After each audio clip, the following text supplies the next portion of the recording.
If you want to do night portrait photography with your Sony A6000, there's a couple of things that you have to keep in mind. So I have 5 tips for you today, and the 5th one is the one you don't want to miss, because that's going to set you apart from all the others. Let's start with the first one.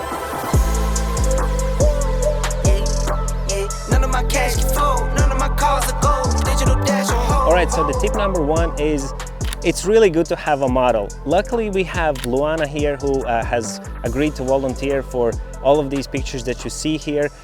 Man, you could argue that you could also do street photography style with random people, but I would say at night it's a little bit more tricky because you most likely will not be able to place the subject in a position where there's plenty of light. And with Luana, we could agree that she goes in the right places that allows us to take really nice pictures.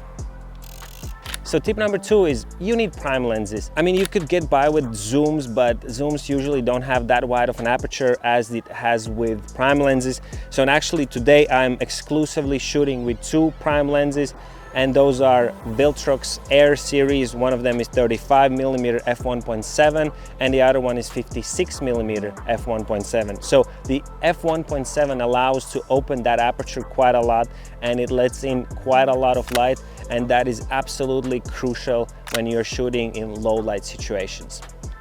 So tip number 3 is you need a lot of light, and there's a couple of ways how you can get that. First of all, you need to find a place which is not pitch black. So we are here in this cool shopping center that looks like you know, sort of like a little mini town, and there's plenty of lights all over here. There's also a lot of Christmas lights and a lot of lights coming out from the stores. So we actually used a lot of the light that is coming out of stores or out of these lamps that you can see around here. And on top of that, I felt like it's not enough, and I actually took it a notch up, and I'm using these really nice Zhiyun C100 lights, and they are absolutely amazing because they're actually 100-watt lights, and that's absolutely insane. There's so much power. You could light up this whole freaking town up, and they run on a battery, and it's pretty long lasting. So on top of that, there's also a lot of colors, so you can create the mood whichever you want and just play around them, but lights is super crucial. All right, tip number 4 is settings, and you actually need to increase the ISO quite a lot and need to keep your shutter speed fast enough. Otherwise, the image is going to be so noisy that it will be unusable. I'm putting all the settings here on side of the images so you can see what kind of ISO I used, and as you can see, I actually had it not that much up, but with a little bit of a buffer, because I just wanted to make sure the shutter speed is good enough.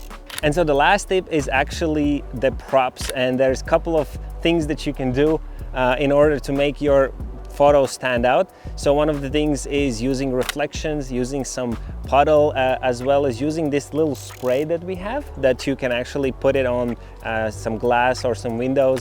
And on top of that, you can also use this little cool RGB LED light. You just set it up on anywhere next to the model, and it just gives that really nice light.